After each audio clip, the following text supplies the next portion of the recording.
Vamos seguir?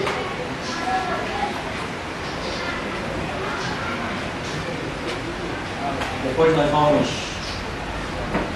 retornar na próxima aula, a página 1, para ver algumas coisas ali específicas. Mas vamos seguir aqui na nossa página 2. Cauda, mais uma palavra que integra a simbologia. Cauda é símbolo de traição, é símbolo de rebelião. Em Apocalipse 12:4 nós vemos descrito que o dragão arrastou com sua cauda 1/3 das estrelas do céu. Nós sabemos que o dragão é igual besta. Porque o que é o dragão? O dragão não existe. Você já viu um dragão aí? O dragão não existe. O dragão é uma figura mitológica, né?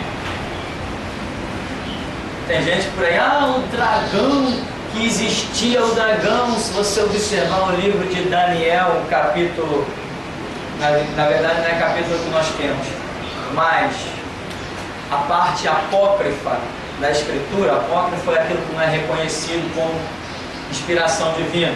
Por exemplo, se você pegar uma Bíblia católica, ela traz, nosso Daniel vai até 12, né? A Bíblia católica parece que vai até 14, o livro de Daniel. E no último capítulo tem lá uma história de um dragão, sei lá o nome do dragão, esqueci, e Daniel lutou com esse dragão e tal. Isso é um absurdo. O dragão nunca existiu, o dragão não existe. Mas a mitologia mostra que ele é composto de várias partes de vários animais. Você já viu uma figura de um dragão? Ah, sim! Na Igreja Católica tem o tal do Jorge, montado num cavalo, né? Aquele com uma lança, e ele está ferindo um dragão, parece. E ali você repara naquela formação daquele dragão, da estátua, você vê que tem várias partes, tem escama, tem a língua é de um jeito, os olhos são de outro, a cauda. Então, é uma besta. Então, o dragão é um sistema de governo, igual ao que nós chamamos besta. Besta e dragão é a mesma coisa, está se referindo a sistema de governo. Mas aqui está dizendo que, Apocalipse 12:4, que o dragão com a sua cauda é símbolo de traição, arrastou 1/3 das estrelas. Estrelas aqui é símbolo de anjos ou seres espirituais. É isso que significa estrelas, está reportando a questão espiritual. Ora, o dragão com a sua cauda arrastou, dragão, então significa que a ideia da rebelião que Lúcifer colocou lá no céu não foi uma ideia de um estalar de dedos, foi algo maquinado, algo projetado. Olha, por quê? Porque ao invés de dizer que Lúcifer com a sua cauda, ou seja, Lúcifer com a sua traição a Deus, arrastou 1/3 das estrelas do céu, a Bíblia usa uma simbologia, não é para promotor entender, nem advogado, nem delegado, nem gente de Brasília, é para nós isso. A Bíblia usa uma simbologia dizendo o dragão. Ora, se dragão já está relacionado à besta, que é um sistema de governo, isso quer dizer que o diabo já tinha determinado as posições de cada um. Me segue aí que tu vai ser o meu braço direito. Gabriel, me segue aí que eu vou te dar um trono do meu lado. Olha, vou inventar um nome de anjo aqui, Eliel. Combinou, né? Eliel, me segue aí que eu tenho uma posição para você. Você vai dominar sobre o Brasil. Estruel, você vai dominar sobre a Síria. Iliel, você vai dominar sobre não sei o que. Eu estou usando El, que é os nomes que eles usam, né? É o nome bíblico, né? Então estou botando El em tudo.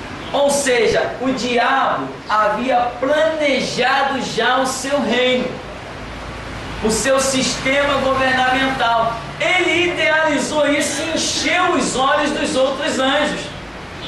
Convocou anjo, arcanjo, querubim e serafim. Quem ele podia convocar, ele convocou. Chamou-os a integrar o seu reino.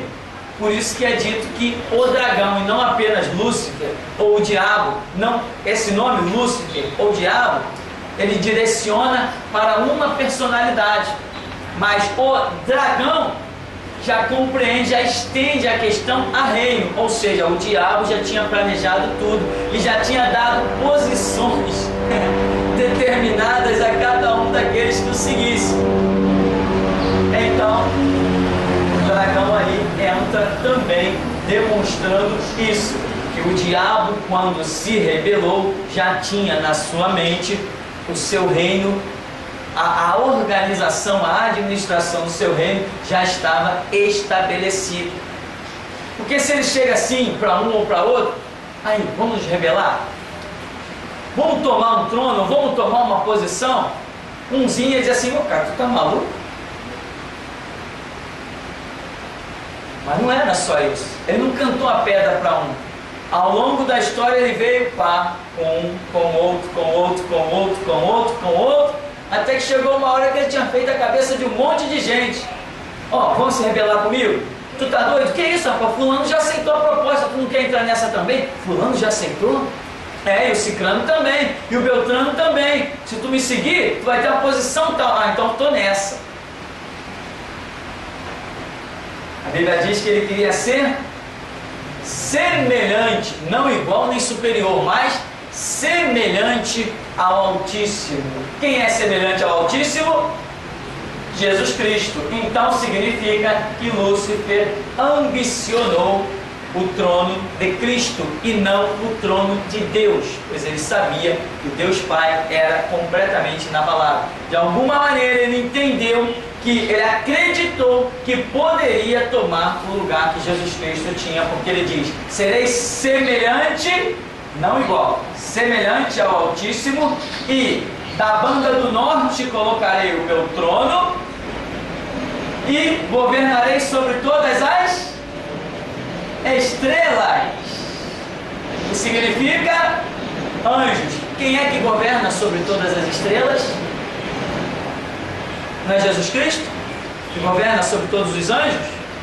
Então Lúcifer queria um lugar muito específico, e ele é o dragão. Ele planejou o seu reino. Hoje nós vemos que o reino do diabo é organizado. Tem gente que diz que o diabo fica batendo cabeça por aí, que não sei o que é confuso. Isso aí é meio relativo de dar muito crédito. Bom, mas assim, mais adiante diz: diabo, que é igual ao dragão, mas aí você vê a diferença, tá? Que é igual a serpente. Assim, lá em Gênesis, você vai ver o diabo falando, com muita gente pensando que é a serpente que está falando, né? Quando Deus fala assim, dá o castigo a Adão, castigo para Eva e castigo para a serpente. Ali entra a palavra relacionada à simbologia. Aí você ouve um monte de coisa. Uma vez eu ouvi um pastor batista pregando, dizendo assim: ali em Gênesis aconteceu a primeira sessão espírita, em que o diabo possuiu uma cobra e a fez falar. Muito bonito. Bonita interpretação, mas não tem nada a ver com a realidade. Não houve possessão de cobra nenhuma. Quando Deus diz, a Bíblia diz que Deus falou à serpente, está dizendo que falou ao diabo. Deus está usando uma simbologia para qualificar o diabo. E tudo aquilo que Deus fala, que, por exemplo, diz que a serpente vai se alimentar de pó. Você já viu alguma serpente comer pó? O pó aí já entra como símbolo do pecado, é aquilo desprezível, é aquilo que anda, é pisado, é desprezível, é inútil, que ninguém quer. Seria essa simbologia. Então, diabo igual a dragão, como você viu, e serpente. E ali em Gênesis Deus falou ao diabo, não falou à serpente. Aquilo é simbologia. Tanto que Apocalipse 20, verso 2, como está anotado aí no final das referências, vai dizer: o dragão, a antiga serpente, que se chama o diabo e Satanás. Quer dizer, vários nomes: dragão, antiga serpente, que se chama diabo e Satanás. Vários nomes designando uma única personalidade. Mas isso, irmão, não se aprende da noite para o dia. Eu dei uma lidinha aqui rapidinho, porque eu não passo um dia sem ler minha Bíblia. Eu tenho que todo dia ler pelo menos um capítulozinho da minha Bíblia. Já fiz a minha obrigação. E quem te pediu essa obrigação? Está cultuando quem? Com esse descaso. A Bíblia tem que ser examinada. João 5,39. Examinai as Escrituras, pois vós cuidais ter nelas a vida eterna, e são elas que de mim testificam. Diz ainda: estrela, posição espiritual; anjo, homens ou demônios. Estrela é um referencial de posição espiritual, que pode estar qualificando tanto anjo quanto homens ou ainda demônios. Lembra que a Bíblia diz, e eu entendo que aquela passagem é muito relacionada à época do arrebatamento da igreja, a manifestação de Cristo nesse final de tempos, em que diz que haverá uma manifestação que as estrelas cairão do céu.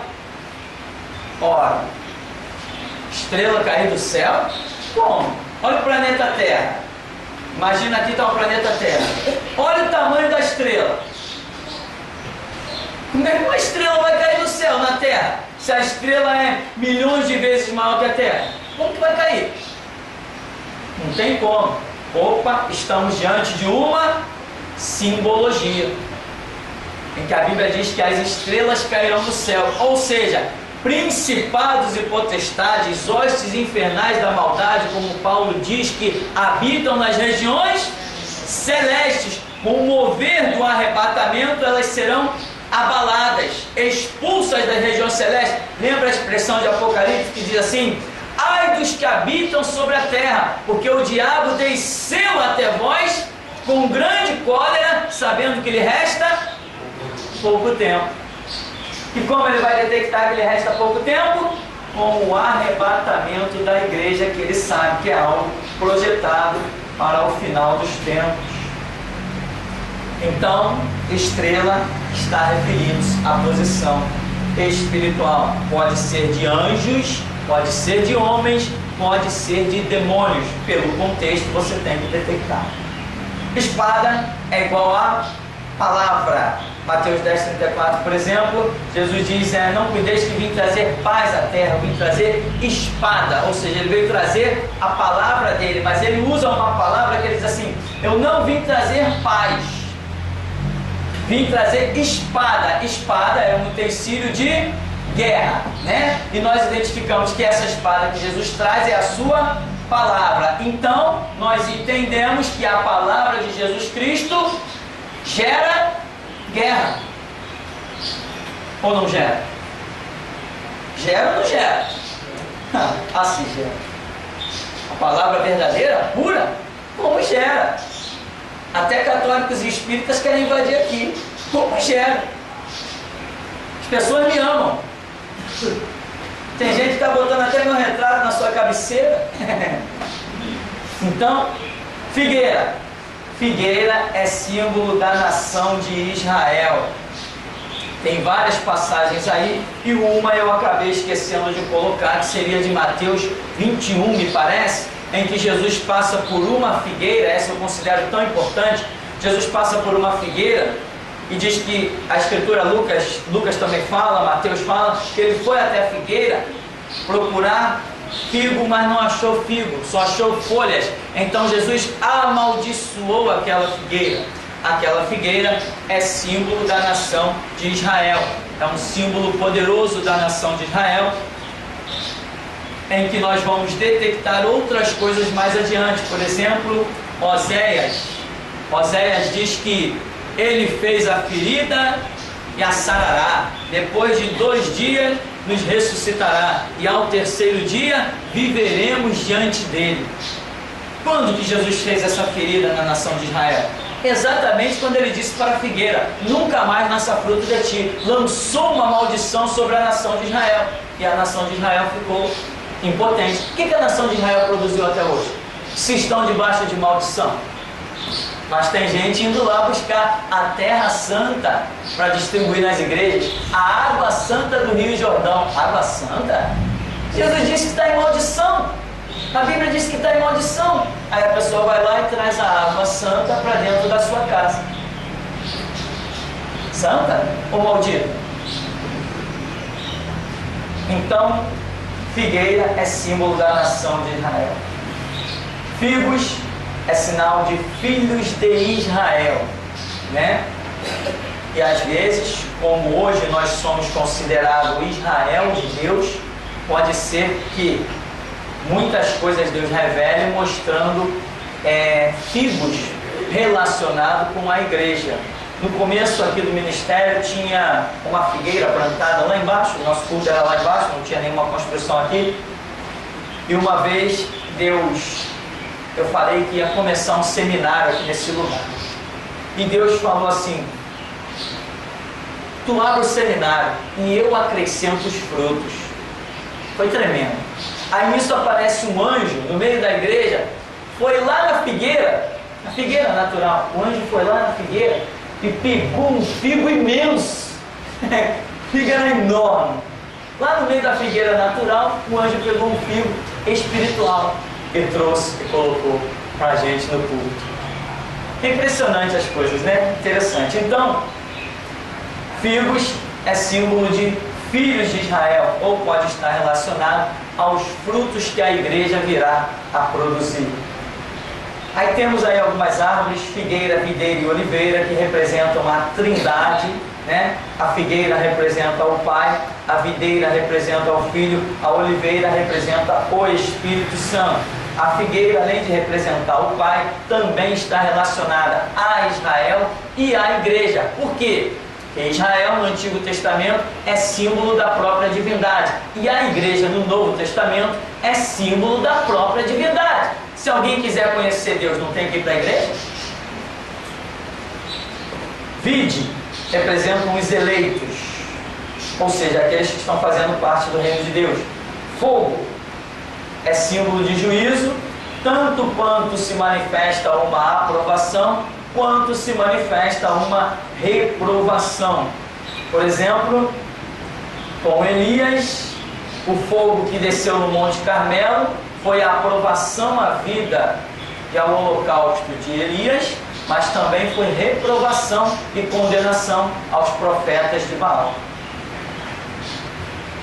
Martelo, símbolo da palavra de Deus. Jeremias 23, 29 diz: não é a minha palavra como fogo, diz o Senhor, e como martelo que esmiuça a rocha. Morte, separação, perda da comunhão. Aqui, essa palavra morte, quero explicar um pouquinho para você. Quando lá em Gênesis, Deus disse para Adão: no dia que tu tocares nesta árvore, certamente morrerás. Ele morreu? Não diz que ele morreu. Então, peraí, isso aqui, irmão, é uma dica importante. Porque eu lembro no tempo da Igreja Batista, quando a gente quer passear, brincar de evangelho, a gente procura uma igreja batista tradicional. Lá dá pra gente brincar de evangelho, que é bom. Então, no tempo da Igreja Batista, a gente lia isso e dizia assim: Adão, tu vai morrer. Mas aí Adão tocou, não morreu, viveu não sei quantos anos, gerou filhos, gerou filhas, e veio um monte de história. Adão morreu com 930 anos, né? Mas e depois que Adão gerou não sei quem, viveu não sei quantos anos, mas cadê a morte de Adão? Aí as pessoas começam a inventar moda. Não, mas Adão morreu. Quer dizer, se ele não tivesse comido daquele fruto, ele viveria para sempre. Um erro começa a puxar outro. Aonde está escrito na Bíblia que depois que Deus fez o homem, que este homem não morreria? Então eu tenho que tomar cuidado com os meus pensamentos. Eles podem ser férteis, pode ser uma maravilha, mas eles podem não ter nada a ver com a realidade. Porque muita gente hoje prega dizendo: se Adão não tivesse comido aquele fruto, o homem viveria eternamente sobre a terra. Não, porque nós já detectamos que o projeto de Deus era levar o homem para a sua glória, e não que ele vivesse para sempre no mundo.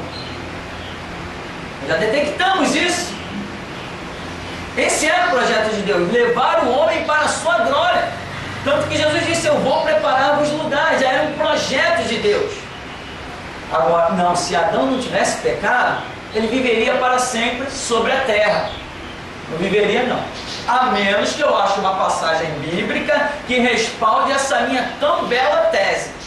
Se eu não achar. Mas, por quê?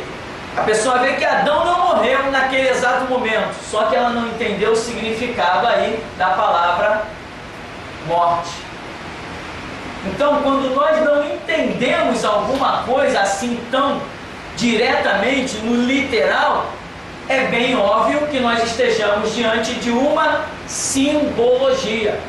Aí temos que estudar, temos que buscar uma chave bíblica aonde a palavra aparece novamente, e ela vai aparecer em 10, 15, 20, 30 lugares. Nós vamos ter que examinar o contexto daquilo, como aparece. Vamos orar para que Deus nos revele qual o sentido espiritual, o sentido da simbologia que ele está usando com aquela palavra. Adão morreu? Morreu como? Perdeu a comunhão com Deus. Isso é um tipo de morte. Então aqui morte significa separação. Adão foi separado. Depois daquele pecado, Deus nunca mais desceu na viração do dia para falar com ele. Ele foi separado da comunhão com Deus. Sempre que você estiver diante de alguma coisa meio complicada, é possível que você esteja diante de uma simbologia. Tem coisas que você não vai entender no literal, só vai entender dentro do campo da simbologia. Se a Bíblia fosse apenas um livro literal, qualquer juiz, advogado, qualquer doutor, qualquer filósofo, qualquer professor entenderia. Mas a Bíblia é um livro espiritual. E sendo assim, Jesus disse: Pai, graças te dou, porque ocultaste estas coisas aos sábios e entendidos, e as revelaste aos pequeninos. Você entendeu, meu irmão, que morte significa separação? Porque você não é o sábio e entendido, você é o pequenino. Bom, nu. Nu é igual a morte, ou seja, sem a graça e comunhão. Quando Adão pecou, o que ele descobriu? Que estava nu. Essa é uma piada, né? E antes ele era cego? Não, depois que ele pecou, os olhos se lhe abriram. Ué, pelo que eu entendo, quando uma pessoa peca, o entendimento e os olhos se fecham, não se abrem. Então, Adão percebeu que estava nu. Aquele perceber que estava nu não foi um nu de vestes. Ele percebeu que estava desprovido daquela confiança de ir à presença de Deus, daquela graça, daquela segurança que ele sentia. Porque, por exemplo, você quando anda com Deus e você sente a graça de Deus, você é seguro. Uma vez eu estava dirigindo um trabalho no ano de 2002, sei lá, tem um bocado de tempo isso, 18 anos atrás. E eu entrei numa estação de trem para pegar o trem que eu estava indo para o seminário. Quando eu entrei no corredor, atrás de mim eu ouvi uma voz: Ei, Playboy! Imagina o cara me chamar de Playboy, não devia ter pego ele no estado. Ei, Playboy, para aí! Eu olhei para trás, o cara com um revólver, saiu provavelmente de uma das pilastras que sustentavam o viaduto na estação e saiu dali de trás. Para aí! Eu não ia parar não, eu continuei andando. E ele: Ei, para aí, apontando a arma. Para aí, depois ele falou: Vou parar, parei. Eu estava indo para o seminário, pegar o trem. Eu andei de trem, ainda sei andar alguma coisa. Passa o dinheiro aí. Eu falei, que dinheiro? Não tem dinheiro não. Não, passa a carteira aí. Eu falei para ele, você vai querer levar meu documento? Ele falou, não, só quero dinheiro. Eu estava com um relógio parecido com esse, foi também. Aí ele abriu minha carteira, tinha 10 reais, mixaria mesmo, era mixaria. E ainda levou meu relógio. E eu parado diante daquele revólver, falei assim, Jesus, o que eu faço com esse cara? Quando não tem resposta, irmão, não fazer nada, né? Deus tem seus planos. Aí ele passa o relógio também. Falei. Aí ele devolveu tudo meu, documento, rapaz, está com as coisas do seminário, devolveu. Aí virou as costas e foi embora. E eu continuei, fui lá na estação, pedi para o maquinista, acabei de ser assaltado ali, dá para eu passar aí, que eu estou indo para o seminário estudar. Ah, pode, passa aí. O cara liberou a roleta, eu passei, fui para o seminário, chegou lá, pedi dinheiro emprestado para voltar. Mas seminário eu não perdi. Mas quando aquele camarada veio com um revólver diante de mim, irmão, a graça de Deus te dá segurança. Quando Deus está na sua vida, quando Deus está contigo, você está com Deus, você sente segurança. Ah, vou te matar, é mesmo? Vai ser hoje ou vai ser amanhã? Olha, se eu te encontrar, que é meu endereço, a graça de Deus te dá isso. Mas Adão, o que Adão fez? Ficou nu. Ele se sentiu sem segurança. A graça de Deus se foi dele. Claro, você está em pecado. Você está em pecado, vai confiar em Deus? Quando você está em pecado, você não sente o Espírito Santo agir em você, a não ser te chamando para o arrependimento. Esse é o único chamado do Espírito Santo depois que você está em pecado. Então, Adão aqui, o nu de Adão foi a ausência da graça de Deus. Você já se sentiu assim uma vez? Pisou na bola, caramba, você fica meio tonto, você não sabe o que fazer, nada dá certo, aí depois quando você cai na real, você dobra os seus joelhos, volta tudo ao normal. Já sentiu assim?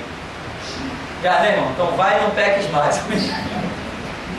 Então, querido, para nós concluirmos aqui, nuvem é a presença de Deus. Lembra que Jesus foi assunto aos céus envolto numa nuvem? E da mesma maneira ele voltará. Pão significa provisão ou a necessidade diária. Pó, símbolo do pecado. Ponta significa chifres, que é igual a domínio, que também está relacionado a nações. Lembra que os animais que simbolizam nações lá de Daniel tinham chifres, e aqueles chifres tinham o seu significado. Em Apocalipse diz que a besta tem 7 cabeças e 10 chifres. Ou seja, Apocalipse está revelando que a besta, o sistema de governo, ele terá 7 cabeças. Significa que ele terá uma ideologia que vai ser aceita no mundo todo. Cabeça é de onde partem ideias. E 10 chifres significa que ele vai ter um domínio político. A besta concentrará pelo menos 10 nações. E hoje nós temos algumas nações aí poderosas. Se elas se unirem, domina tudo. E é o que nós estamos vendo. Então, rede é símbolo da palavra. Quando Jesus diz assim: Pedro, lança a tua rede do lado direito. E eles pegaram aqueles peixes todos. Pedro se atemoriza e Jesus diz assim: não temas, da agora em diante serás pescador de homens. Rede é símbolo da palavra e peixe é símbolo de homem, como árvore também é símbolo de homem.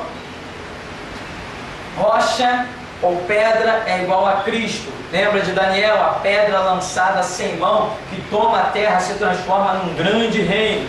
Trovão é igual a voz do Senhor. Vaso é igual a servo. Também está relacionado ao próprio barro, que também é de onde se confeccionam os vasos. Véu, reverência, respeito, restrição, submissão. Virgem, igual igreja, e também está relacionada a Jerusalém. E aí embaixo tem uma observação, que quando em Isaías 7,14 o Senhor diz que a virgem conceberá e dará à luz um filho. Vimos isso se cumprir na Virgem Maria, Mas a nação de Israel, nunca ninguém perguntou se a mãe de Jesus era virgem. Essa deveria ter sido a primeira pergunta. Vem cá, tu se diz o Messias? Cadê tua mãe que eu quero falar com ela? A minha mãe está em tal lugar, vou lá. Vem cá, quando tu teve Jesus, tu era virgem? Deveria ter sido uma das coisas primárias. Mas eles achavam que virgem era apenas um conceito da cidade de Jerusalém, que era chamada a Virgem de Sião, a menina dos olhos de Deus. E no entanto ali Deus cumpriu a profecia literalmente. A virgem que concebeu e deu à luz um filho não foi Jerusalém, foi uma mulher descendente da tribo de Judá, como a profecia dizia, que da tribo de Judá, de onde veio Davi, né? De onde veio Davi, dali viria o Messias, da tribo de Judá, que já era uma profecia desde longos anos. Sendo assim, está aí uma série de simbologias. Na próxima aula veremos mais na página que antecede aí, na página primeira. Nós começamos aqui nessa página 2, mas na primeira página nós veremos outras coisas também importantes. E eu te asseguro, se você quer ter uma boa leitura bíblica, com um bom entendimento, é necessário que você tenha essas simbologias decoradas, para que quando essas palavras aparecerem na sua frente, na sua leitura, você possa aplicar o conceito da simbologia e entender coisas tremendas. Amém? Nós vamos então ficar por aqui em nome de Jesus. Amado Deus, Pai querido, nós te glorificamos, ó Deus, por esta manhã e te pedimos e suplicamos que a Tua palavra penetre ao nosso ser, como está escrito, que ela penetra a divisão da alma, do espírito, juntas e medulas, e é apta para discernir os pensamentos e as intenções dos corações. Senhor, nós sabemos que é a Tua graça quem nos capacita, quem nos fortifica. Nós sabemos que é a Tua graça, ó Deus, que nos capacita a compreender as linhas e entrelinhas, a receber a revelação, porque a Tua palavra não é um livro literal dado a qualquer um, mas é uma palavra selecionada, ó Deus, banhada no Teu sangue, para que somente compreenda aquele que pague o preço, aquele que anseia pela verdade, porque está escrito: derramarei água sobre o sedento, e a água é a Tua palavra. Então aqueles que anseiam por Ti, ó Deus, receberão a Tua palavra. Que nós estejamos enquadrados nesta palavra, ó Deus, que sejamos sedentos, fervorosos em busca da verdade que é exclusiva na Tua palavra, na Tua verdade. E assim, ó Deus, nos capacita, nos dá a graça sobre a mente, sobre os sentimentos, para que possamos conceber a Tua revelação e uma vez isso feito, ó Deus, possamos Te servir, para que o Teu nome santo seja glorificado. Assim Te damos graça nesta manhã, em nome de Jesus. Amém. Amém. Vamos em paz em nome de Jesus.